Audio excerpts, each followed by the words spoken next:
एक भजन करने वाला इंसान क्या किसी रोगी को ठीक कर सकता है? एक भजन करने वाला इंसान मुर्दे को जिंदा कर सकता है, लेकिन एक शाक्त तांत्रिक कर सकता है? कैसे कर सकता है? परमात्मा को प्राप्त करने के लिए आप जीवन भर भजन करो, परमात्मा कभी आपको प्रत्यक्ष नहीं होगा, ये मैं बोलता हूँ। और मरने के ऊपर ना तो दफनाया जाता है और ना जलाया जाता है। नहीं, जलाया नहीं जाता, मतलब या तो उसका समाधि की जाती है, भू समाधि होता है। अच्छा। मतलब दफनाना इट्स फॉर्म ऑफ, ये नहीं कि मतलब जैसे ये लंबे वाली जैसे आपने देखा होगा, कब्र नहीं, मतलब समाधि जैसे एक साधुओं की समाधि होती है, जैसे पद्मासनी मुद्रा में उनको बिठा करके भूमि स्पर्श किया जाता है। या दूसरा ऑप्शन होता है वो, या उसको जो है नदी के अंदर भारी पत्थर डाल के नदी में प्रवाह कर दिया जाता है उनके शव को, या तीसरा गिद्धों को खिला दिया जाता है। गिद्धों को खिला दिया जाता है जी। अगर मान लीजिए कि वो साधक जो कौल संप्रदाय से जुड़ा हुआ है, यदि तिब्बत के इलाके में या कैलाश के क्षेत्र में है, तो वहां पे ना तो जो है जल उसका विसर्जन किया जाता है और ना ही उनका जो है भूमि स्पर्श किया जाता है उस स्थान पे। वहां पे उनके शरीर के नोच के टुकड़े करके उनको गिद्धों को दे दिया जाता है।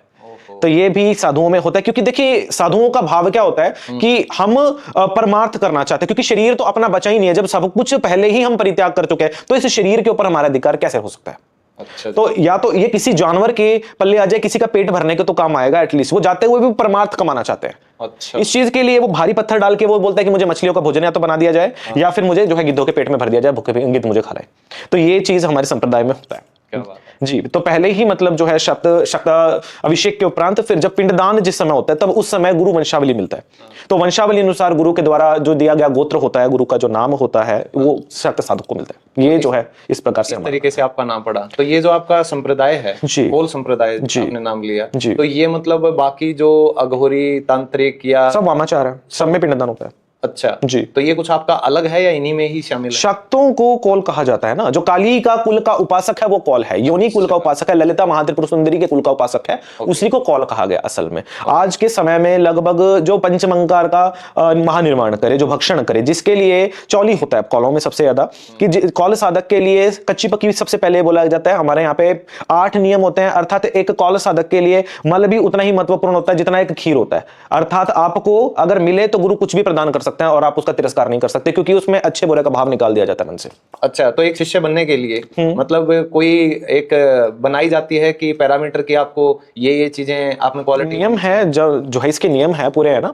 इसके पूरे यम नियम, आसन, प्राणायाम, प्रत्याहार, है ना। ठीक है। नियम अवधारणा, ये सब जो है मतलब नियम होते हैं बिल्कुल। अष्टांग योग के अंदर जो 8 नियम होते हैं, उन 8 नियमों की पालना की जाती है। इसके सिवा जो है त्रिसंध्या जो होता है, त्रिसंध्या का जो है नियम लागू होता है। इसके सिवा जप तप ध्यान आसन मुद्रा, इनका जो है ध्यान किया जाता है। इसके सिवा नित्य अर्चन का होता है, नित्य जो है देवी खड्गमाला स्तोत्र, देवी जो है देवी सहस्त्र नामावली पाठ। और इसके सिवा जो अनिवार्य प्रत्येक कौल साधक के लिए नित्य अर्चन षोडश पूजा, ये जो है अनिवार्य नित्य अर्चन पूजा में है ही है। इसमें होता क्या है? बहुत कुछ होता है, मतलब जो हम इतना क्लियरफाई यहाँ नहीं कर पाएंगे। हम इतना आपको बेसिक इतना बता देते हैं कि मतलब आप षोडशी को आप पूजते हो, अर्थात 16 वर्ष की देवी की पूजा अगर आप कर रहे हो, तो जो एक 16 साल की लड़की को जो पसंद होता है, आप उसके लिए वो कार्य करोगे। आप वो कार्य करोगे जो उसको पसंद होगा, आप वो कार्य नहीं करोगे जो आपको पसंद होगा। अच्छा। है ना। तो जो उसके लिए अच्छा होगा आप वो कार्य करोगे। तो उसको नियम अनुसार, मंत्र अनुसार और पूरे आसन अनुसार, है ना, आसन अनुसार, प्रत्याहार अनुसार। प्रत्याहार होता है कि स्वतः का भी भक्षण करना, स्वतः को भी छोड़ना। अच्छा। है ना। तो मतलब ये नहीं कि मतलब कि आप सोचो कि मुझे भूख लगा है, मैं मतलब पहले खाना खाऊंगा फिर पूजा करूंगा, ऐसा नहीं।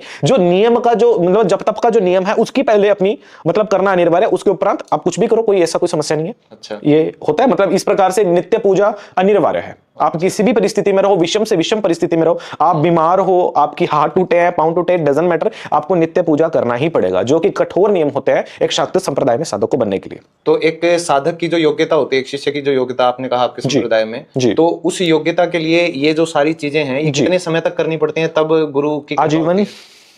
अच्छा। आजीवन, बिल्कुल। देखिए गुरु कृपा खेल सर्वोपरि है, क्योंकि देखिए गुरु कुछ भी कर सकते हैं। गुरु हमारे सतगुरु है, सिर के साईं है ना।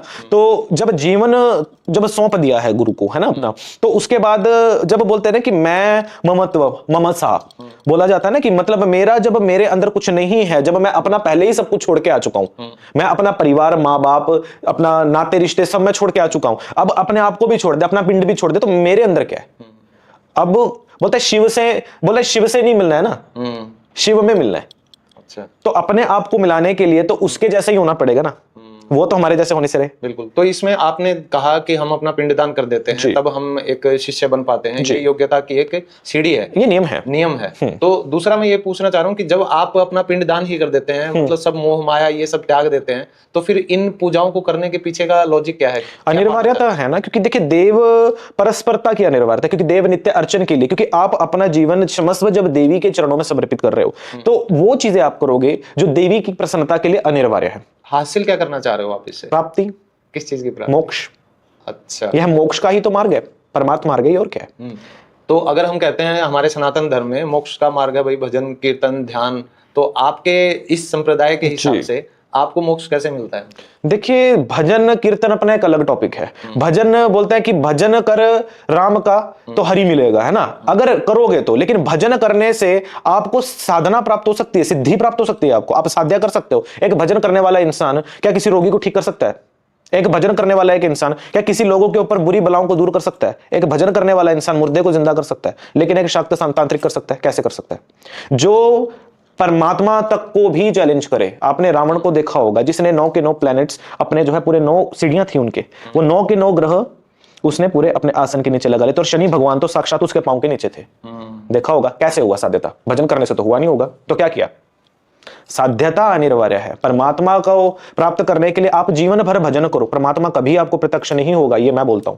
अच्छा जी, आज तक यह प्रमाण है कि किसी ने भजन किया है तो परमात्मा प्राप्त नहीं हुआ है। जिसने साधना की है, जिसने साध्यता है, जिसने साधा है परमात्मा को, और जो परमात्मा के रंग में सधा है, उसको परमात्मा प्राप्त हुआ है।